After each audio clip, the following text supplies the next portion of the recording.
Hey everybody, this is Corbonix. No, because this isn't Mopar. This is Poppy. We got Damon and we got Pops. Alright. Trans is in. Bell housing is in. All the bolts are in. So everybody knows before, so we could clear this up. Obviously the linkages for the shifter go here. Because there's like 5 of them, or 4 of them, sorry. They go here on the side. The bell housing, or not bell housing, the transmission tunnel for the 4-speed is right here.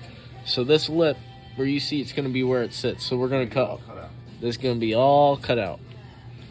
The shifter, where it bolts up, lines right up with the hole for the bar, you know. Look at this. If it's centered in the middle, this is for gear vendors, by the way, everybody. We cut the original Mopar mount. Hopefully at the end of this, we already know this is level and straight. We're gonna make a flake bar there, and then we're gonna cap it inside of here so it's strong. You know what I mean? Then over here, finally got the big block, so everybody can see it in its former glory. Alright, so hopefully tomorrow on this, trans is going in, mounts being put in, because we gotta take the old one out and change the rubber on it because it broke. Then hopefully headers, and then later next week hopefully we could do the sniper on the top, put the accessory drive on the front, because we got CVF serpentine belt system. It's black, so it'll look good. So we got black that. We got the black valve covers with the black sniper. It's gonna look good with the black distributor too. It's gonna look great.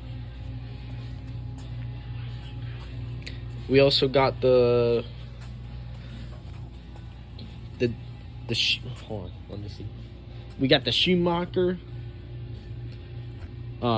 Sorry for blocking this out. This is the Schumacher motor mount kit with the headers.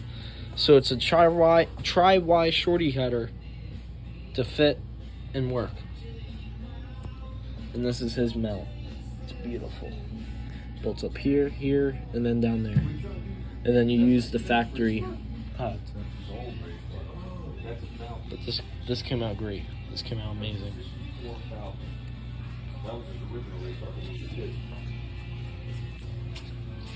Last to finish, this is Poppy.